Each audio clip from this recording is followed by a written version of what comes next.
Welcome to AltJakeTakesOn.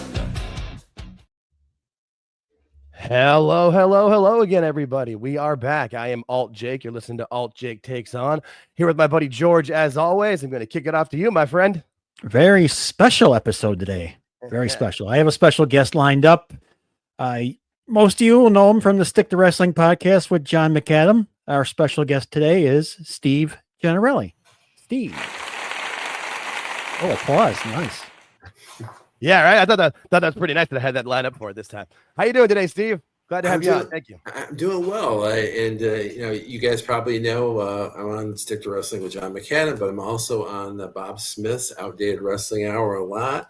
And recently I've done Tony Richards' Pro Wrestling Time Tunnel. So I'm really making the rounds here of different wrestling podcasts. Busy man. Yes, sir. That's awesome. The Time Tunnel one's a new one for me. I've heard and listened to the other ones many times, but I'll have to check out that Time Tunnel one. That sounds interesting. Yeah, Tony Richards is a guy that really surprised me. He just kind of came out of the woodwork. I heard him on the Briscoe and Bradshaw show. Okay. He talked about probably the most mysterious man in wrestling history, Jim Barnett, and this guy who was kind of like the Wally Cox of wrestling is mysterious. That's a deep cut. A mysterious kind of wimpy guy, but who is like the mover and shaker of wrestling for like multiple decades. But this guy, this Tony Richards, knew like everything about him and all the details and stuff I had never heard of, and I thought I was a so-called expert.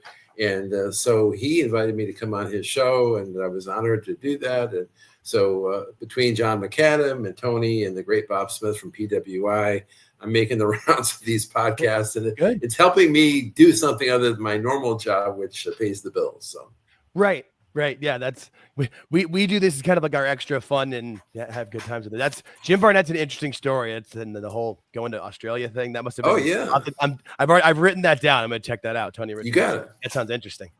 As you get older, Steve, you got to keep the mind active. Well, I look at all this. My dream would be someday to actually make $1 or $2 off of podcasting. I don't know if that's possible, but at least for the time being, it's providing good mental health for me and keeping me sane. So thank you, Jesus. Right? Yeah, 100%. Yeah. If this ever turns out to we get an audience that makes money, great. But if we just get to have these fun conversations and some people listen to it and enjoy it and get entertained by it, that's what matters.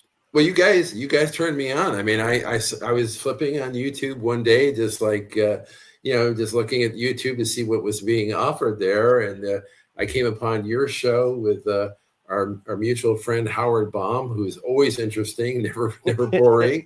And you guys knocked it out of the park. I mean, I was just there. It was like a 1-hour show or a 90-minute show. I can't remember how long it was, but I didn't want it to end. I just loved it. So. That's awesome. That was a lot of fun. It was like 1 hour and 15 minutes, and I think Jake and myself talked for about 4. Yeah. maybe combined 6, maybe. Well, you guys added a lot. Don't be modest, but you added a lot. And when you invited me to, would you be interested in coming on? I just jumped at the chance because that's how much I enjoyed your show with him. Awesome. And if I can bring anything to your show, I'd be happy to do that. Awesome. Love it. Speaking of which. Okay, before I get into the Stick to Wrestling and you're bringing up the wrestling fan, Jake and I were talking before we went on the air, and it's a very good question. You're from Binghamton, right? That's right. Okay, I'm from Buffalo. Cool. Do you remember where those towns weren't weekly towns? We were like monthly towns? Right. And what were the weekly towns in WWF at that time? I don't remember. I honestly don't think there were weekly towns. Yeah, I didn't think so. Okay, I didn't think so. Okay. Yeah, everything was really monthly. I mean, it may have been different like in the early days. I think in the early days, like in the 60s, they may have had like MSG even like maybe like first at the beginning of the month and maybe near the end of the month or something like that. But but there really weren't really weekly stops that they would make. Well, maybe, I mean, I know John McAdam's talked about Jack Witchies. It seemed like they had a show every Friday night, but maybe it was just like one Friday every month. I think that's probably what it was. Yeah, because whenever I hear John talk about Boston, it's always once a month. Yeah, and that was Binghamton. Like we'd have shows there probably like 8 times a year, so it wasn't every month. Buffalo, I mean, that's a bigger market. You probably had it more often than we did, but but those were good times. I really enjoyed going to those house show matches. Okay, speaking of which, when you were a young lad in Binghamton, when did you start watching wrestling? Who was your guy? Who'd you hate? What was going on in little Steve Gennarelli's mind at the time? Well, I discovered it just like most people, like on midnight on WOR from New York. And, Bruno Sammartino was my guy. I'm older than you guys, but he was everything back in the day in 1976 when I discovered this. And he was the only good guy I rooted for. Other than that, I loved all the heels. I loved me as a kid. And Blassie and the Wizard, I loved all of them. And Superstar Billy Graham was, the ultimate cool guy to root for. But Bruno was the ultimate. You had to root for him. And my first show was like the following year. So it was 1977. Yeah, the first show I went to in Binghamton probably only drew like maybe 1,000, 1,500 fans, but it was a double main event of Stan Stasiak, the Heart Punch specialist, against Jay Strongbow, and then the other co-main event was Baron von Raschke against Ivan Putski, kind of a Cold War battle there. And it was good. And I went with my dad because I was like 12 years old, and the thing that was so shocking, because we had been to the arena like dozens of times for hockey games, we'd never been there for wrestling. Wrestling in those days, it was completely blue collar crowd, and it seemed like 90 to 95% of the people believe this was completely real, on the level, and they're ready to kill or fight you to the death if you told them anything different. And they wanted to kill the heels. They wanted to get involved somehow, help the fan favorites, and it was just an eye opener being there. I mean, you learned a lot from the magazines, obviously, and you learned a lot watching the shows, but actually seeing the fans and doing it's just you learned a lot. Oh yeah, Stan Stasiak up in our area was huge. Yeah.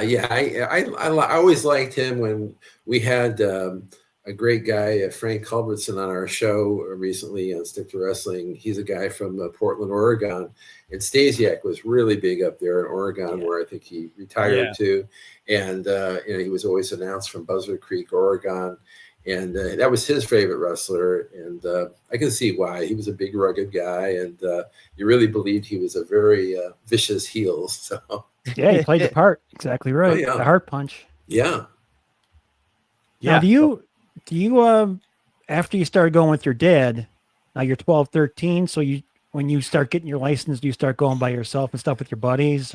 Yeah, that's a great question. In fact, the year was 1980, and I just turned 16. And me and my friends from high school, and these are guys I grew up with, we go to the matches, and we almost got into a riot because, like I'm telling you, these people are so into the good guys, and me and my buddies were all rooting for the heels. So, like, there were 2 matches that stood out that night. The main event match was in the middle of the card, and we're sitting like near we were sitting in section 9, and the people like right next to us they looked like they were just like immigrants from some country somewhere, but they really wanted Bob Backlund to win the match. And me and my buddies from high school were rooting loudly for Larry Zbyszko, even though we hated Zbyszko from the Bruno thing. We were rooting for him to beat Bob Backlund, who we were so tired of. And, and during the match, like, Backlund gets cut open, and we're rooting harder and harder. And these people are looking at us like, let him come. And I don't know what the heck that meant, or they're trying to challenge us to a fight or what. But thankfully, the match ended. They had an intermission. We had a couple other matches. In fact, the night ended with Hogan against Andre. And I mean, it just shows you how wrestling changed so much. That night, Hogan against Andre was a great match. It was fine. It was a perfect way to end the night with Andre beating Hogan in the ring. Little did we know, a few years later, this would be the biggest thing that wrestling had ever seen. Ever. So that's wild. That's So you have the I graduated from high school in 1983, Steve. So don't sell yourself short on me. I'm still. Yeah. We're 1 year apart. We're in the right ballpark. ballpark. Yeah. So in our area, it was just WWF for the longest time. Right. When I realized there was something else, when my parents got cable, and I saw TBS for the first time. Right. What was your first experience outside WWF, and what did you think at the time? Because that was a major game changer. Well, I kind of did reverse. The first wrestling I ever saw was this is like in the earlier 70s. I had seen IWA wrestling, which was, Igor and Mil Mascaras and Love Brothers and Tex McKenzie, Eric the Red. I mean, they had tons of wrestlers there. And I watched it every Saturday night. It would come on around 7:00 at night. I enjoyed it. I laughed. It was just more kind of a goofy thing. I felt like it was like this kind of a fun, you'd watch it and just kind of laugh and enjoy it. But when that night in 1976, I watched it at midnight. I think my brother and I had watched a Rangers hockey game, and we're up watching the wrestling. It comes on. I just immediately got locked into this. It's like, I knew that night that I got to learn more about this. I want to understand it better. I want to go out and buy magazines. Yeah. And when you guys invited me on, I was thinking about this. I think kind of like as you grow up, you go through these different periods of your life. And a few years before that, I was big into Marvel comics. Right. You're buying the Hulk, the Fantastic Four, Thor, the Defenders, all these great comic books. And after a while, even though they were great, it just didn't do it for me anymore. I didn't get excitement anymore.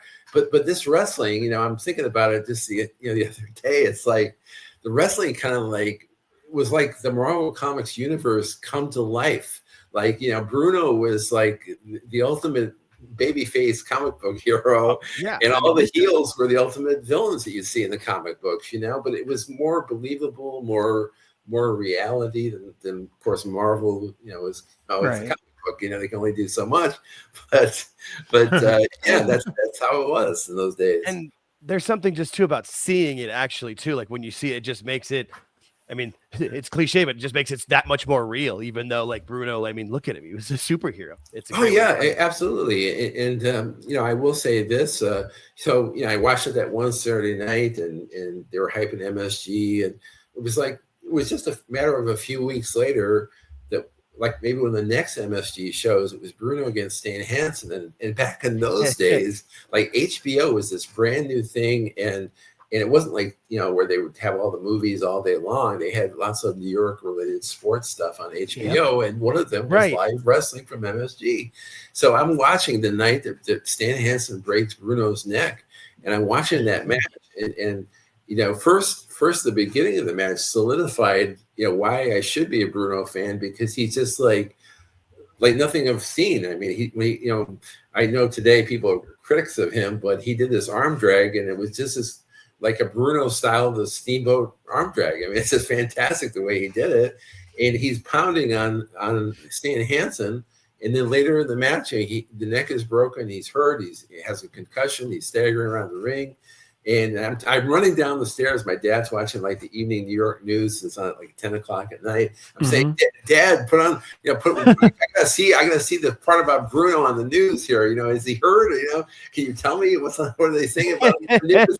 And he's saying, well, I guess they haven't reported that yet. But but the cool thing in that era is that the New York papers, like the Post, they would have recaps of the matches. You remember that? You could get the New York Post, and then the next day they'd have this in bold, maybe sandwiched in between, or horse racing results. They would say, Bruno beats Hansen, and they'd have just tell you maybe two sentences about the match. They might say who's coming next month, or tell you just briefly what happened in the other matches. But I mean, you believed in wrestling back then. It was so so vital to your life. Yeah, the Buffalo Evening News would put it under the transaction section. There you go. Okay, I remember that. I'm where can I find my there's transactions, WWF. Okay, there we go. Yeah, that's funny. I went to there and not just entertainment yet. That's at least not quite sports, but not fully into that realm over there of entertainment yet. That's interesting though, because I mean, I'm 43 and I grew up living in the West Coast in Arizona, so it was a much different world for me. So the idea of it being in a newspaper is, yeah, I've seen the pictures of those and like I've seen clips of that. It's mind blowing to me. It actually would have been in the paper, and which makes it just that much more believable. It's it's easy to believe.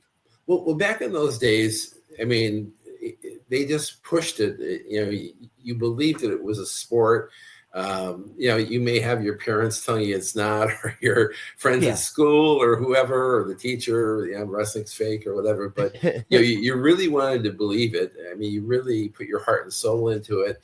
You know, and as years went by, and you bought all the magazines, and eventually I gravitated toward like Dave Meltzer and the Observer, and I'm starting to learn all the insider stuff, you know, the terminology of wrestling and the history of wrestling and the real information of wrestling. I just wanted to be a fan even more because it's such a fascinating business, and the whole idea of booking and all the insider stuff that happens, that's sometimes it's even more interesting than what goes on in the ring. You know, it's just the way it is. Yeah, that's how it was when we were 19, 20. Getting the Observer was the best. Yeah, nothing like it.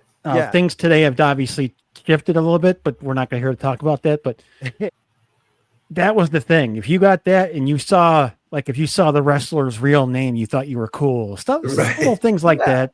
It's well, you know, it's like when you're watching the TV show, like I was watching the AWA on ESPN, and I mean, I could just tell from what I knew of the AWA's history, and I'm watching it on ESPN, and I can tell that the talent level isn't what it used to be, but the announcers keep saying it's like the biggest thing in the world. It's that you know, they're selling out every arena and all this. And I'm really skeptical of all that. But finally, when you get the Observer, and the Observer is saying, well, the AWA is on life support, and you know, you're really kind of, you know, everything is kind of making sense after a while. That's what really made getting the Observer so worthwhile, because you really were getting separating the facts from fiction, which was really a good thing. The AWA coming in hot at 3:30 in the afternoon when you got home from school. Yeah. And it makes sense that it was like a clandestine, almost like a speakeasy kind of thing as we're now. And even when I was, it was like a bastardized thing where once it was on the internet, it was just everywhere that you could get. And yeah, it doesn't have that same kind of feel with it. And now they try to report on stuff that's not stuff. Yeah, right. Yeah, you can see how it changed. Yeah. But so go ahead. You go ahead. I'm sorry. No, I was going to ask another question. You want to finish up your point there? No, I'm done. Okay, cool. Being a Bruno connoisseur that you are, your favorite Bruno match, what is it? Why? Yeah. Actually, I love anything of him from the 80s. Because I like to see him as the old man coming in kicking ass, like him and Santana doing a number on Savage and Adonis at MSG in the cage match. That was really Bruno's. That was Bruno's last match at the Garden. That's right. Okay. Yes. But it was just you know, great to see him in that match, and the other three are just tremendous workers. I mean, Adonis was outstanding, Santana was outstanding, and Randy Savage is on my personal list of one of my all-time favorites. So that was a great match to watch. Cool. That's awesome. I can remember. Oh, you mentioned Adonis. People unfortunately remember Adorable Adrian more than anything else. Right. They don't realize what he was before we saw him as Adorable Adrian. Yeah. He was a great worker. Well, he that's the thing about him. Even then, I mean, he's bumping like crazy for Bruno and Santana. He's you know, he's putting on all that weight. I mean, the thing is, and I only learned this in the last few months, growing up in the Buffalo area, his hero was Dr. Jerry Graham. So getting to be like a 400-pound slob like Jerry Graham was, that was just his, you know, he was fulfilling a childhood dream. And it's destiny. Yeah. I did not know that.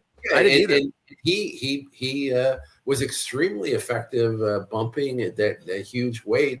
I think it might have slowed him down a little bit, but matches were still phenomenally good matches. Yeah. And the sad thing is, you know, he apparently, is Bobby Davis, the old school manager, got a hold of him in California in 1988, got him got him to work out, lost a ton of weight, went to Japan with Murdoch. He had a great tour over there.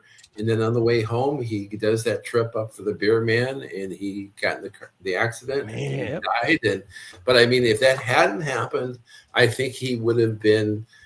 I don't know if Vince would have taken him back. I hope he would have, but WCW probably would have brought him in, and he would have been a good wrestler again. I think he loved it. He was passionate about it. Right. He had good matches, and I think he would have had more good matches. I can remember them. I think we saw film of him in Japan, and I don't remember where I seen it, but he looked like he lost over 100 pounds easy. Yeah. He looked like the old Adonis. He had the leather jacket again. He had that look that he looked like he was like 280, 290, something like that. And I think he would have had another, a great career. But I'm always an optimist. Maybe I'd be completely wrong. No, I agree with you 100%. I think Vince would have took him back. Vince took everyone back. Yeah, that's true. And if he didn't, he would have. If he had a decent run in WCW, then it would have opened up for it. And I'm totally with you, Steve. I like to think of the best of it. I think it was on. I think George, it was on. Might have been the Dark Side of the Ring stuff or something that came out after that. But that sounds about right. That's it. That's right. Yeah. Because I've seen it too. So if I've seen it, it had to. So when did you guys get cable? When did TBS pop into your life, or did it? It did. Okay, I know it did. So for me, I'll give you like the chronological version. I think the first one. I mean, we had gotten very briefly like world class. I think on the Christian Broadcasting Station around 1981. Yes. Just as a fluke, and I didn't even watch it. I mean, I just saw it like once, and I said, "This isn't for me." That was like right before the Von Erichs became a big deal. And then around, of course, 85 is when AWA started. And then in 86, we started getting all this stuff.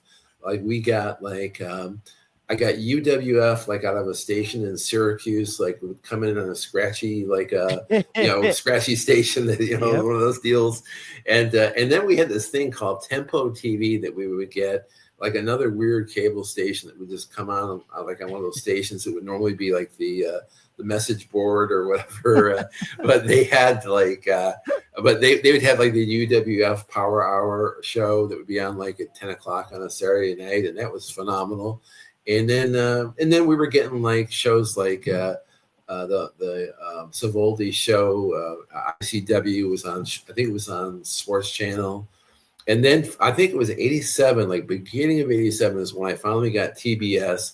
Oh. And I'd watch it every Saturday at 6:05, whether we were going to go to a hockey game that night or whatever. I'd always have it on. I'd enjoy it. But I was just so committed to WWF. I mean, I'd watch all their programs, even Spotlight I'd watch, all those different ones. And, maybe I wouldn't watch All American or some of those, but, Primetime I liked. And so, I was just so into that. I mean, I enjoyed the NWA, and I really probably preferred UWF. But I was just kind of a WWF loyalist, I guess you'd say. What's what you grew up on? I grew up. I was going to say, Jake, exactly. Right. No. Yeah. And I was going to say it makes perfect sense. Exactly right. I totally get that. It's funny because that's similar to my my first exposure to like different things of it. I have to watch it through like Spanish channels here in Arizona. There you go. The local or cable Spanish channels would have either lucha stuff or they would have like ECW Americans, but it would be with the Spanish announcers just announcing over it. It wasn't fuzzy channels, but very similar. We were trying to figure it out, but it was in front of me. I was gonna watch it. I totally get it. Yeah, I mean that's how it was, I guess, for the people who lived in New York City. Like they would get like Florida wrestling like on a Spanish channel, or get like LA wrestling be Spanish again, and even the WWF, like they lost their main TV in the mid '60s, and those famous sellouts that Bruno was doing kind of died down because they didn't have any real TV stations, so they ended up, I think, on a Spanish channel themselves. And they made do with that for a while until they finally got back on one of the major channels. So that's interesting. It's interesting that you're in Binghamton and I'm in Buffalo, and you got a lot more than I did. Really? I'm thinking in my head, I know we got stuff out of the MSG all the time because we had the MSG network. Right. And then I know we got stuff by obviously TBS when we got the box, but I don't remember anything else besides that in WWF. Well, yeah, it was that Tempo TV thing kind of was a difference maker because they gave us a lot of UWF, and I did get that UWF on the scratchy Syracuse station there. So that was good. I got to see Michael Hayes and Jim Ross on commentary and all the great UWF talent. It was just a really phenomenal show they put on every week. And I remember WPAX out of New York. Yes. They would put on shows like they had the Jim Crockett shows, the Pro Wrestling USA, which was a flop. And then they did the Pro Wrestling This Week, which I really enjoyed with the Pedicino and Gordon Soley. That was a lot of fun. Oh, wow. I forgot about WPIX. I used to watch the Yankee games there. So same here. I'm a huge Yankees fan. There we go. I knew it. Yeah, that was a lot of fun. I like see my dad. He would run these excursions to Yankee Stadium because my dad was a florist, and you don't get rich making flowers and stuff. So he would have these excursions. He'd buy like 200 Yankee tickets back when you could do that. Right. He'd rent like 5 buses, get like 40 people on a bus. And so we'd go down to the Yankee games. And this was like during the glory days of Reggie and Munson and all these people. So the first time I go down was a few days after that first wrestling show. And I had those programs that I bought at the wrestling show. And so these kids or these people that I'm on the bus with, like first they're saying, wrestling, why did you bring that to the baseball thing? And then within an hour, they're begging me, can I look at that program? Can I look at that wrestling thing? And that's the way wrestling is. It's so it's so underground. Like people are just like dying to look at it, Yeah, I know. I heard John talk about it on Stick to Wrestling, and he's always said that when he used to go buy his magazines, he'd go down to the store and kind of hide them in his briefcase and come back. That part I don't understand why he makes such a big deal about that. I probably went and got the wrestling magazines. I never. I don't remember hiding mine either, but I thought it was funny. Now, when I got my first Playboy, that was a different story. I had to cover that exactly. Do that hiding there. Good Lord. How long were you in Binghamton? How many events did you get to see there? And did you travel to go anywhere to see WWF or anything? Did you travel outside your area? Home. The only time that I really traveled for wrestling, and it was two of the best things I ever did. This is in the summer of '86. We went up to Syracuse, me and my wrestling buddy and his future wife. We went up for a house show in Syracuse. And at that house show, we found out that the following month that they were going to do a TV taping in Syracuse at the War Memorial. So we got tickets for that too. And it was a main event of Hogan against Orndorff in the dark match to end the night. And they had Steamboat against Jake Roberts in the first match of the night. They had like three Piper's Pits. They had Piper against Paco. They had, I think Piper wrestled Fuji in another match. And they did this was right when Danny Davis was becoming like the heel wrestler from being the referee. And I remember Piper did some kind of a Piper's Pit where it was like he was going to beat the hell out of Danny Davis, but that never happened. He escaped or something. But it was just a great night. And just to see Bruno be in the same building with Bruno, I practically died over that. And I got to see Vince, of course, and Jesse, and got to see Edward Carpentier was one of the first. So it was great to see him and just to see how they did the production of the show all at once in person. And then as fate would have it, they did come to Binghamton the following month in October, and that's the taping where Savage crushed Steamboat's larynx with the ring bell. And we didn't know it, but they did the tape where Bruno beat up on Savage, called him a piece of slime, and that was all done, I'm sure, earlier in the day. So those live events to see, Vince, Jesse, and Bruno do those Superstars tapings was quite interesting. Yeah, we've mentioned them on our show here because we did a review on Steamboat and Honky Tonk Man from a taping they did here in Buffalo when I was there. That's a 5-hour adventure, folks. I was gonna say those marathon taping is the word. Like that's the phrase. That's awesome. I mean, it's great to look back on, but you power through that. Those are awesome shows, though. But Three Piper Pits just sounds amazing to me. Personally. And it was. The thing is, it spoiled you because, for one thing, that Savage or the Steamboat against Jake Roberts match was one of the best matches I've ever seen in my lifetime. Right. And the Hogan match against Orndorff was good. And, and they had Hogan against Orndorff again in Binghamton. That was good too.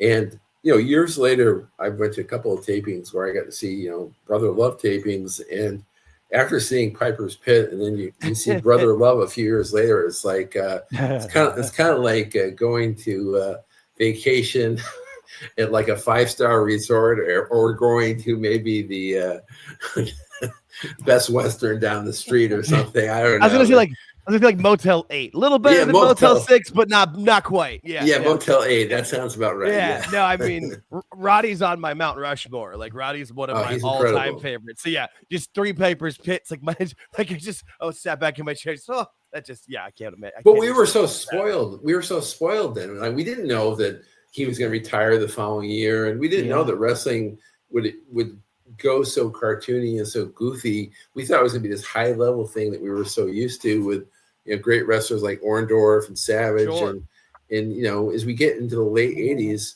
or even 88, I mean, you're losing a lot of the real good talent guys. But I mean, I have to say, like by 89, you bring in guys like Tully and Arn, the Rockers, Boss Man's there. You had a lot of good workers there. I can't complain about that. Yeah, for sure. Did you have a time? Did you tap out at all, like from wrestling, or you still you don't watch much modern product? I assume you do watch it. I know. You're correct. I mean, I try to watch it because every time I want to put it on, I always kind of go into it with my best foot forward. I always think, man, there might be something I might really like. I mean, the only time I watch it and I think like, God, this is really good. Like if I see a Rhea Ripley match or something involving her, I mean, to me, watching her, she's so above the norm. She's so effective. I could watch her do anything, read the phone book.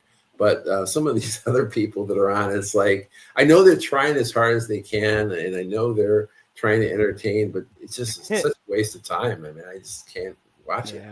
It's tough after seeing what we've seen. And it's very hard. It's very hard. Yeah. No, it sounds like me when we one of the things that we've been doing to try to include as much wrestling as we could talk about is we do a live show talking about AEW Dynamite, and I hadn't watched that in over a year. And there's parts of it where I'm like, man, all right, I got to pause it and like take a break. Otherwise I'm just not gonna be able to finish it because some of it's hard to watch. There's more on WWE I can enjoy, but I understand that. But I went to a show in June because it was a mile from my house. So I was like, all right, I'll go. And Rhea got the biggest pop of the night, and that was including when Cena was there. So she's on a whole other level of just. It's one of those things. You hate to make the comparison, but it's the comparison of some point to like Steve Austin, in the sense of just no matter who you cheer for or don't, everybody cheers for her because she's just on another level. Oh yeah, and Jim Cornette's been saying it for years that she should be in movies. She should be in big feature Marvel movies that have like $200 million budgets because she could play any role that they wanted to give her. I mean, she should be a super villain in some movie or a superhero even. I mean, she'd be over. I feel like she's waiting for like the specific reboot or something. I bet you she's probably, and she'll be able to pick. So you're right. She's probably just got something in mind within her. I hope so. Yeah. Well, she's young enough too. She's still, she's under 30. She's like 28 or 29. She can do it then. Yeah. Break her nose one more time. She'll be gone quickly. There you go. Oh, that's funny. But Steve, go ahead. I'm sorry. Finish. No, I was just going to say, you guys have got my mind going, and I'm thinking about all the good wrestling I've seen. One guy I have to mention, because that era that he wrestled in, we kind of forget about it. Anything with Kurt Angle, I support 100%. I mean, that guy, he made me believe in wrestling. I mean, I could watch him wrestle and just say, okay, it's believable again, it's real again, and it's pure entertainment.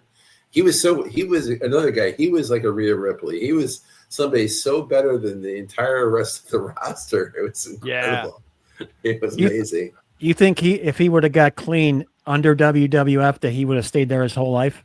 I think so. Yeah, I think so. I think he had to go to TNA. I'm sure he had like the rest of us. I'm sure he had a lot of bills to pay, a lot of things, family to support, people to support, and TNA provided him what he needed, the resources. But he's just he's somebody that I always respect so much, and I think he's the ultimate entertainer, ultimate wrestler, just pure wrestling. I mean, sure, he could do the entertainment part too, but I just that so was few. A big surprise that he could be funny and do the entertainment. Nobody saw that coming at all with how.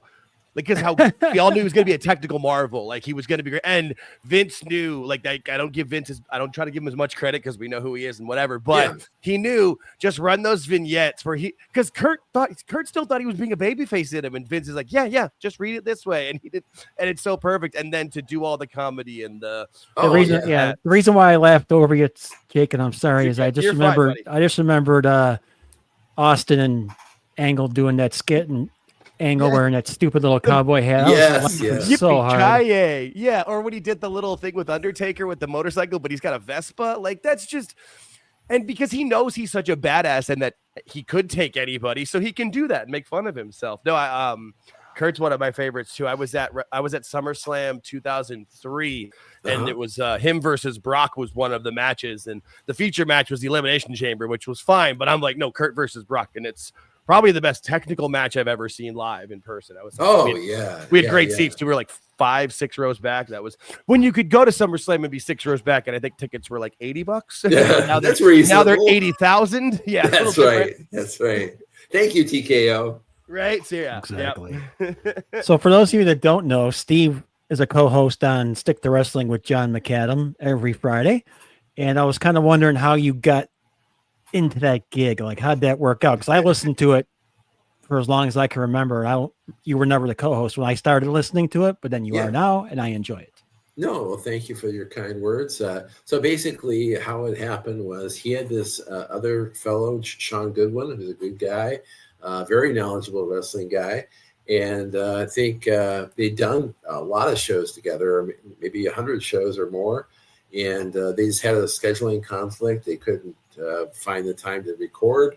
And so John actually did a number of shows where he just went solo, recorded the show with Lou Kippelman, our great producer.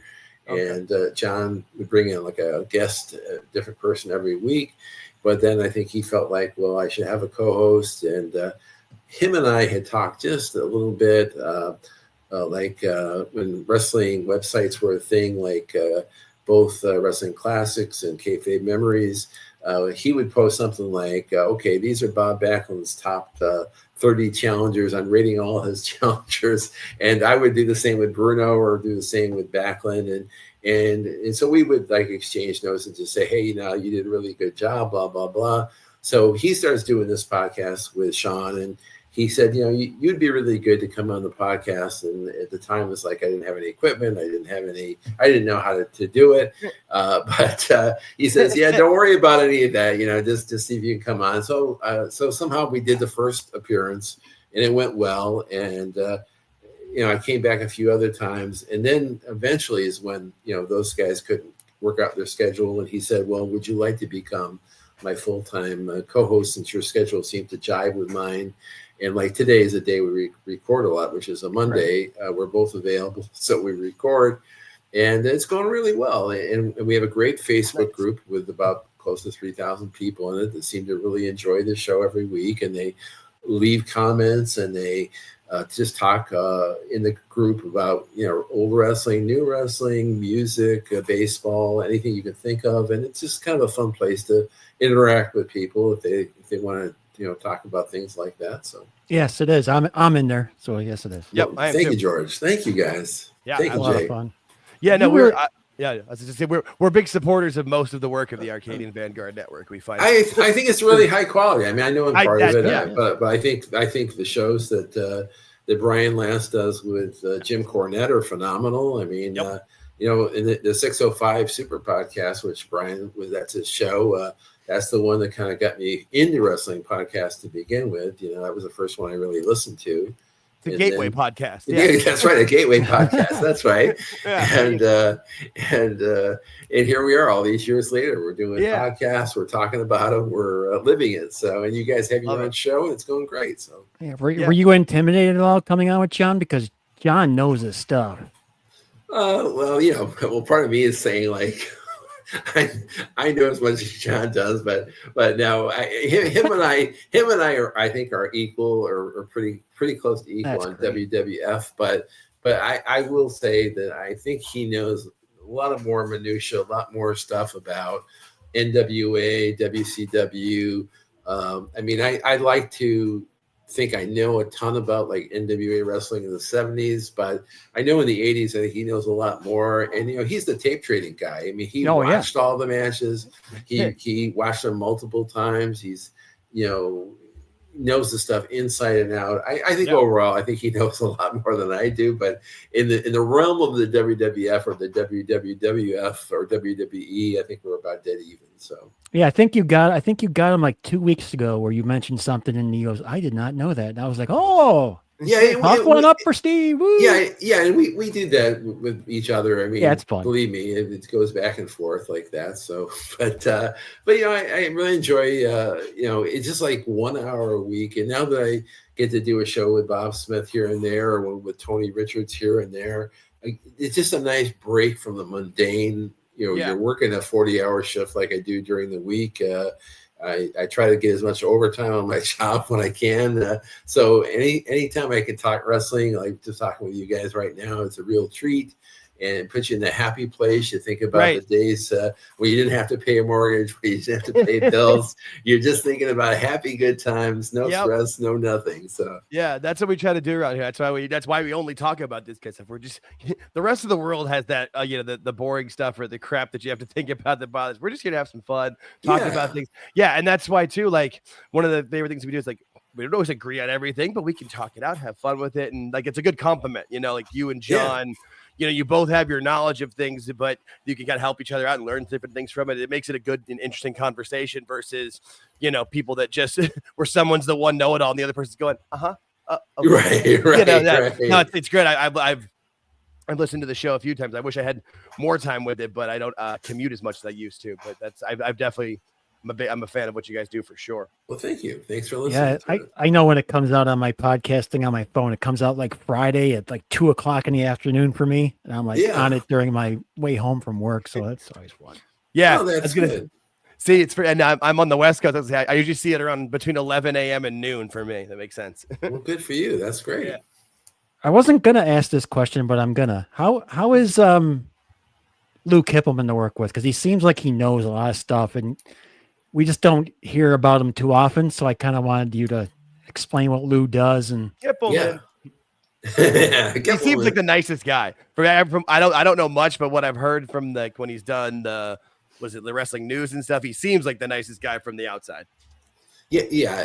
Lou Kippelman is probably arguably the nicest guy in the world. He really is. Yeah. He lives in the San Francisco area. That's the thing people have to realize. He's in San Francisco. So So that's the kind of the interesting part of the logistics of the show. I'm in Tampa, Lou's in San Francisco, John's somewhere in New Hampshire. So we're meeting in different time zones. At least Lou's in a different time zone, and we pick a time every week to meet up to record. And but to tell you a little bit more about Lou, his wrestling knowledge is very, very deep and very strong. And he doesn't really flaunt it or even involve himself so much. Sometimes, like when we're doing the show, he may choose a quick text or something like if we said something that maybe we needed an answer for, or we can remember a name or something, he may just send it to us and say, hey, this is who it was. And we always try to credit him for that. But he lays low. But I tell you where he really excels is in the production of the show because most of the time it's so I think it's fairly easy to produce, I would imagine. But I remember one show in particular that we did a few months ago where a guy had a really bad phone hookup. He didn't really have a good setup to get on the show. And it was even hard to hear him during the show. But somehow through Lou's skills, it came off so seamless and so perfect when we listened to the final product. You would have no idea that this guy was like he had a cup in one ear and he had a string in the other, and he made it work. But it all worked out in the end, and that's Lou. Yeah, that's amazing. He's our age, right? Roughly, I think he's probably. I would think he's probably like 10 to 20 years younger than me. I would think. Oh, okay, I was wrong. 15 at least, maybe. I don't know. All right. I'm just I forgot the San Francisco thing just blew my mind because there was a couple of he's usually the backup for the wrestling news, and that comes out at like 6 a.m. my time, and I'm usually in Pacific time, the same as Kippelman. So if he had to get it before, that's good for him, man. That's awesome. Oh yeah, well, all these Arcadian Vanguard guys, Brian Solomon is a part of that too, and they just do a great job. And I think what really sets them apart, I'm not trying to badmouth the other podcasts, but never. Some of these guys, and again, I'll just use Bruce Pritchard as an example. I mean, the guy can be very entertaining. I have nothing against him, but to me, it's like he'll just throw out anything as entertainment. I think Brian Last and his crew, they're just trying to make sure that everything is fact-based, fact-related. And when you talk about some of these other shows, it's like you're getting kind of in a fantasy realm. You're not talking about facts. And to me, that's a huge turnoff because, I mean, what makes these shows entertaining or what makes them valid to me, why they should even exist is we're trying to do the same thing the Observer used to do of giving you facts, giving you figures, giving you insider information or good information that you can go with, not like hyperbole, like Bruce Pritchard saying, well, the Red Rooster, if Terry Taylor had really invested himself in the gimmick, it would have worked. It would have been great. It's like, you hear things like that and it's like, why are you selling me on this, Yeah. Well, unfortunately, what's happened now, and everyone wants to be first. No one wants to actually check anything anymore. Yep. Everybody's the same way. Everybody. Like we on our show, we get some information. I don't even bother saying anything because I don't believe anything until I see it. That's been one of our moves. We'll talk about the story once it's actually a story and not a rumored story.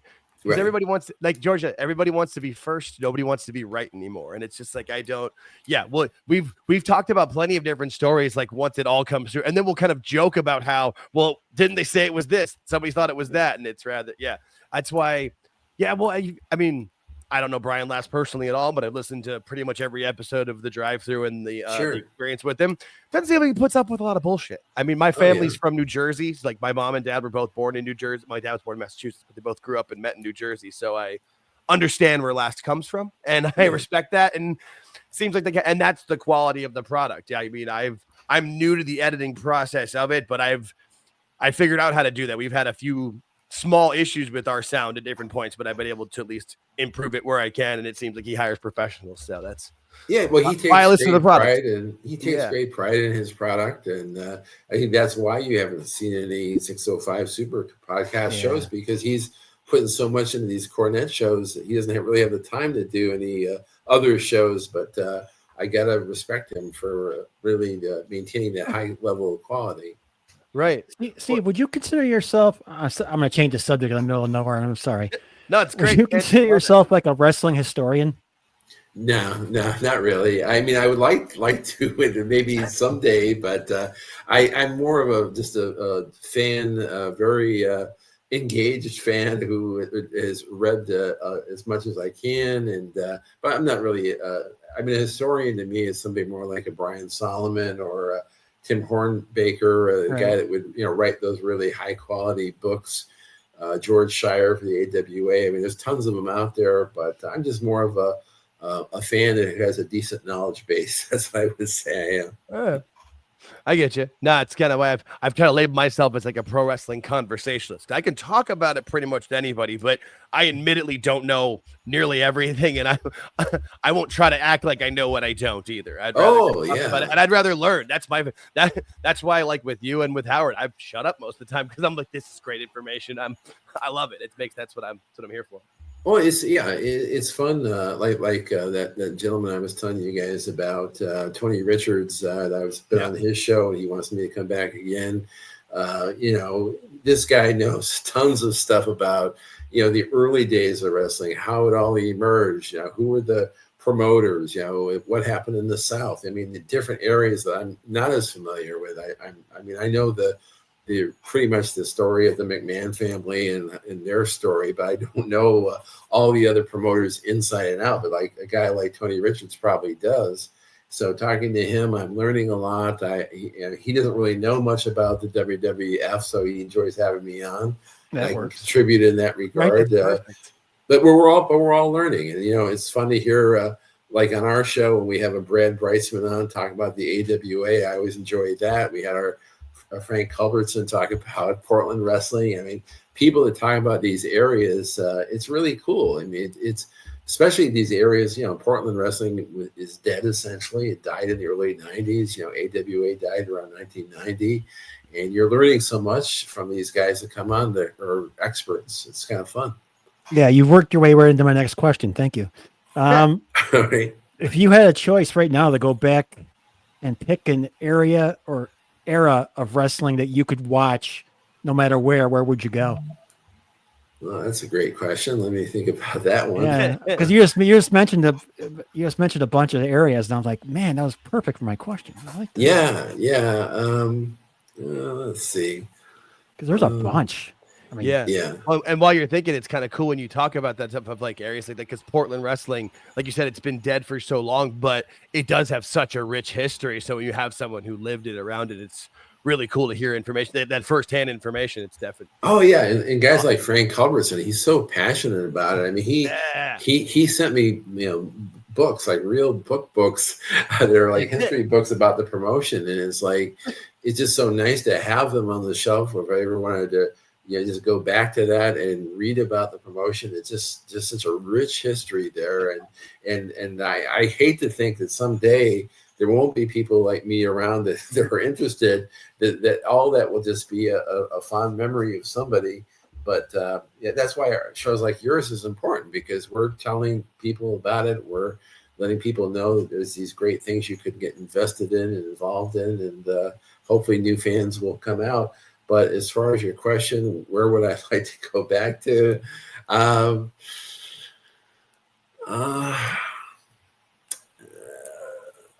really don't have an answer to that. I mean, there's just too many good ones. Yeah, there's too many. I mean, if I had to just pick one, I mean, just because like it's been so gone for so long and so kind of forgotten. I guess maybe go back to like LA in the early 70s, like the Blassie Tolos feud and all that craziness that was going on out there, because they were putting on some of the biggest shows of the decade of the 70s. And then the promotion was like on life support for the rest of the 70s and never really rebounded. So it'd be cool to see, it's hard to believe that, Fred Blassie, who was probably around 50 years old or late 40s, and he looked older than Archie Bunker. He was the babyface star of this promotion, and he's going against John Tolos, who's this guy who is our crusty veteran himself. And but they put on a hell of a story, and Tolos blinded him with Monzel powder, and they had snakes involved, they had cage matches involved, snakes and powder, man, everything you can think of, Yeah. You gotta love it. And it's surprising that being in LA that it failed though after that, because LA seems like a town that you would have enough. There's enough people. Number one, people in the entertainment industry. So like when you get past that point, they're like, even if the people aren't believing it, there's people that should appreciate what it is. It's live performance. Like that's right. That's because that was always my distinction at one point when I was a kid to like when I got into my teens and I kind of figured out what was what. But I'm like, but I still really enjoy this. Like I'm a big fan of live music. My wife and I got married at a music festival. Like it's cool. I'm a fan of live performance. That's one of the things I love about professional wrestling, even to this day, is it's still just a fun live performance. Yeah, I guess maybe that was a time that everything was too hip in LA. You have the Doors there, you had all these great acts, and maybe wrestling was too campy or too square, too violent, man. Too violent. I don't know. No, I didn't put that. No, when you said it, I was like, because I think that's why my parents were never ever into it, because they're. Both of them graduated high school in the late 60s. So they were definitely like in that hippie movement. So too cool for school. That's a good perspective. I probably wouldn't have thought of that. I think you're right. Yeah.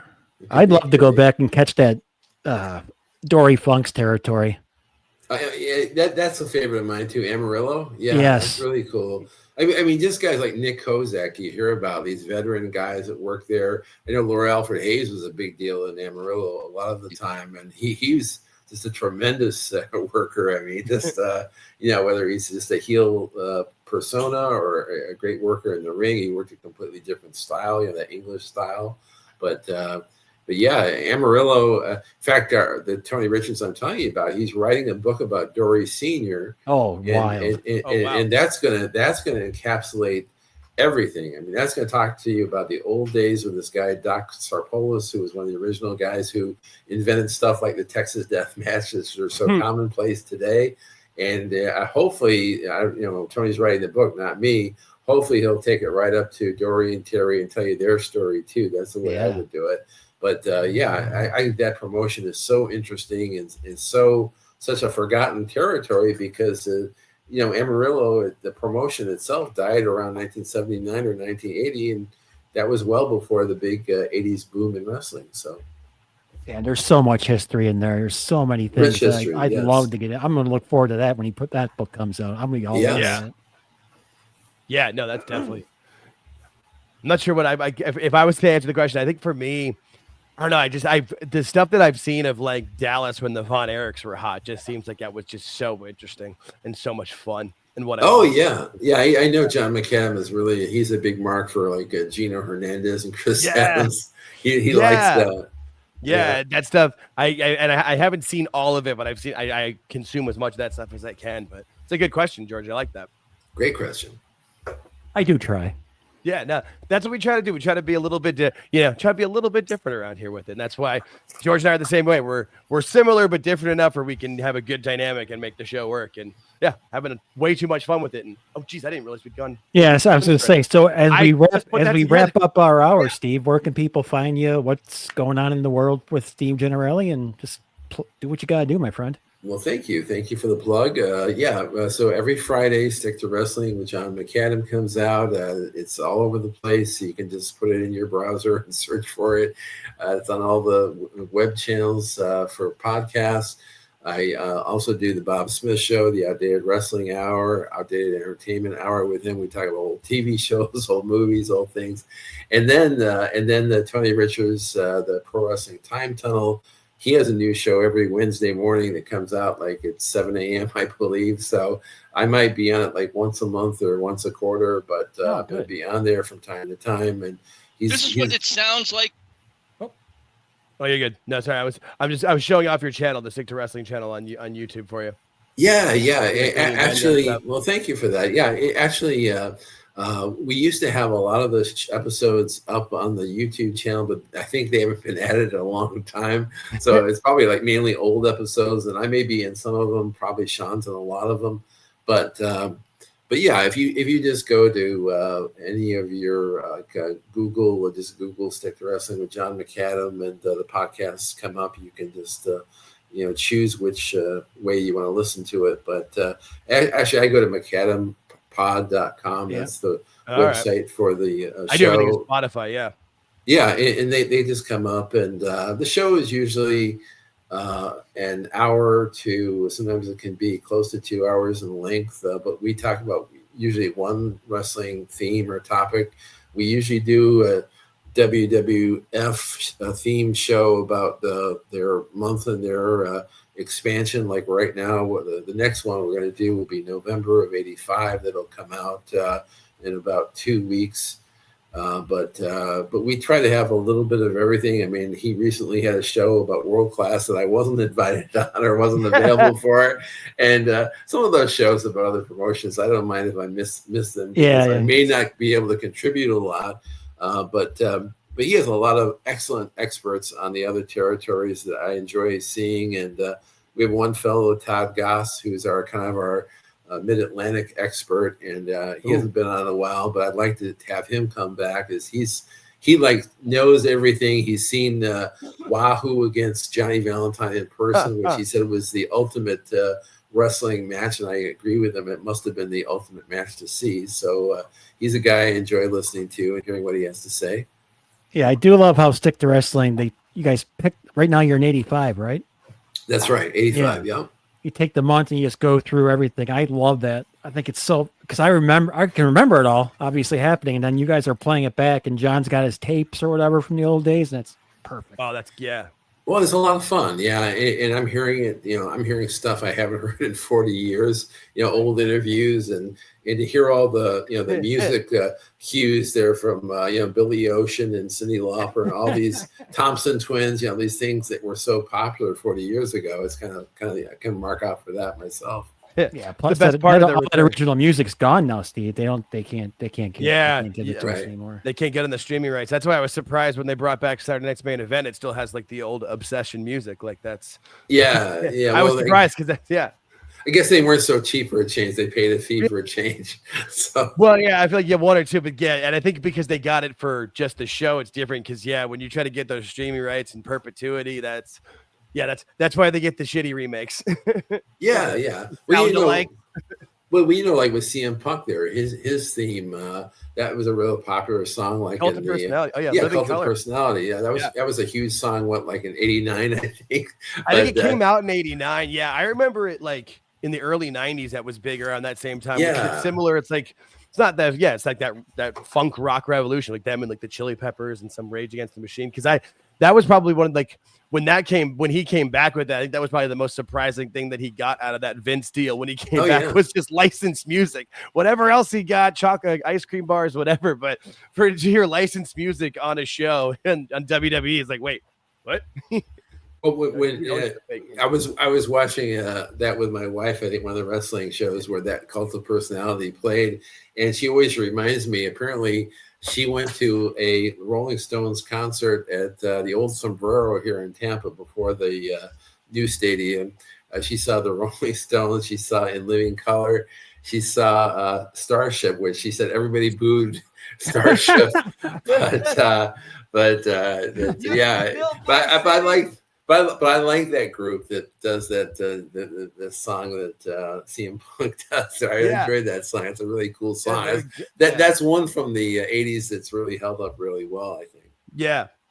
But like you said, it was '89. Like there's certain things that came in they came right at the end that were still pretty good. But, and they honestly because a lot of times when they have WrestleMania entrances where they have bands play live, they're not that great. But they were pretty good this past year at WrestleMania when they played him in. Usually it's the football area, so it doesn't sound very so good, cool. Very cool. All right, Steve. Well, thank you very much, dude. I appreciate you 100% finding time to do this. Oh, George and Jake, it's been an honor. You guys know your shit, as some people like to say. You know what it's all about. And I tried to live up to Howard Baum's great program. I think I came close. I'll be happy with that. But anytime you want me back on, I'm there for you guys. And I can't wait to hear more of your episodes in the future to enjoy your program. Sounds good. Thank you so much. We're gonna play the outro, Steve. Just hang in the green room for a couple seconds. Absolutely, if you don't mind. We'll do.